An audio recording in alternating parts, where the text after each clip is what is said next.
Recently দিল্লিতে যে blast হলো, বম ব্লাস্ট, সেটার এখনও পর্যন্ত ক্লিয়ারলি ধরা পড়েনি যে কে বা কারা এটার সাথে জড়িত। কিন্তু একটু যদি আমরা সোশ্যাল মিডিয়ায় ঘাঁটি বা আশেপাশের লোকদের থেকে একটু যদি ওপিনিয়ন নেই, আমরা দেখতে পাবো সবাই হঠাৎ করে একটা নির্দ্বিধাভাবে বলে দিচ্ছে যে কারা জড়িত হতে পারে, মুসলিমরা জড়িত হবে। কথাটা হচ্ছে এই যে একটা প্রবণতা, এই যে একটা কথা, মুসলিমরা জড়িত, মুসলিম এক্সট্রিমিস্ট অর্গানাইজেশনরাই জড়িত হতে পারে, তাছাড়া আর কে হতে পারে? হঠাৎ করে মুসলিমদের মধ্যে যে মুসলিমদের প্রতি এইরকম একটা যে তকমা চলে আসছে যে একটা টেররিস্ট আতঙ্কবাদী, এটা কোত্থেকে আসলো বা এটা কেন আসলো? আজকে আমরা যদি দেখি, এটা কিন্তু খুবই বাস্তব, একটা খুবই অতি বাস্তব ঘটনা, খুবই সত্য ঘটনা। ইন্ডিয়াতে যতগুলো টেররিস্ট অ্যাক্টিভিটি হয়েছে, বেশিরভাগ ঘটনাগুলোই কিন্তু ইসলামের দ্বারা ঘটিত হওয়া। ইসলাম ধর্মাবলম্বী যারা আছে তারাই কিন্তু এই টেররিস্ট অ্যাক্টিভিটিগুলো করে থাকে। আমি বলছি না অন্য কোনো ধর্মের থেকে নেই, শিখ ধর্ম থেকেও আছে, হিন্দু ধর্ম থেকেও ছিল। যদি নাথুরাম গডসেকে আমরা সবাই চিনি, টেররিস্ট চিনি একজন, অবশ্যই টেররিস্ট। এরপর যদি বলি শিখ ধর্ম থেকে আমাদের দুজন প্রধানমন্ত্রীর প্রাণ নিয়ে নিল, ইন্দিরা গান্ধী, রাজীব গান্ধী।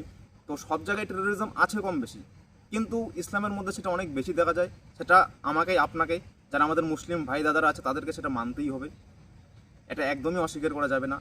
এখন প্রশ্নটা হচ্ছে যে সারা পৃথিবীর মধ্যে যদি দেখি, আমি শুধু ইন্ডিয়ার কথা বলছি না, সারা পৃথিবীর মধ্যে যদি দেখা যায় মুসলিমকে কিন্তু টেররিস্ট হিসেবে দেখা হয়। আমি শুধু ইন্ডিয়ার অ্যাঙ্গেলে বলছি না, ইন্ডিয়ার অ্যাঙ্গেলে তো সেটা খুবভাবেই এখন লাইমলাইটে চলে আসছে। তো সারা পৃথিবীর ক্ষেত্রেও কিন্তু এটা প্রযোজ্য। তো সারা পৃথিবীর মধ্যে যদি বলি, প্রায় 1%-এরও কম মুসলিম যারা হচ্ছে টেররিস্ট অর্গানাইজেশনের সাথে যুক্ত বা টেররিস্ট অ্যাক্টিভিটির সাথে যুক্ত। এই 1% মুসলিমের জন্য সমগ্র 99% মুসলিমকে কিন্তু আতঙ্কবাদের এই তকমাটা পেতে হচ্ছে। কথাটা হচ্ছে গিয়ে, এই যে আতঙ্কবাদের তকমাটা পেতে হচ্ছে, এর জন্য আমি মনে করি কিছুটা পরিমাণ হলেও মুসলিম সম্প্রদায় কিছুটা দায়ী আছে। যদি বলি কিভাবে, এইভাবে দায়ী যে হচ্ছে যখন আমি ইন্ডিয়ার কথা বলছি, যখন আমাদের ইন্ডিয়াতে টেররিস্ট কোনো একটা ঘটনা ঘটতেছে, সেটা আমি যদি প্রথমে হচ্ছে তোমার 2001 সালে সেই আমাদের পার্লামেন্ট অ্যাটাক বলো, 2008 সালের মুম্বাই যে তাজ হোটেল অ্যাটাক বলো, তারপর পুলওয়ামা ঘটনা বলো, পেহেলগামের ঘটনা বলো, প্রত্যেকটার ক্ষেত্রেই মুসলিম এক্সট্রিমিস্ট জড়িত রয়েছে।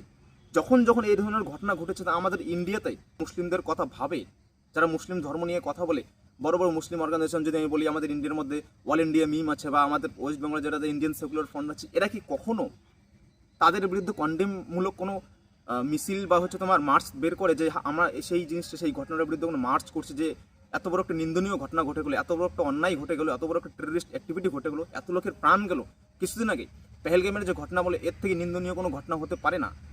তাদেরকে ধর্ম দেখে দেখে মানুষকে মারা হলো। এখানে কিন্তু আমাদের ইন্ডিয়াতে যারা আছে তারা কি কখনো একটা মার্চ বের করছে?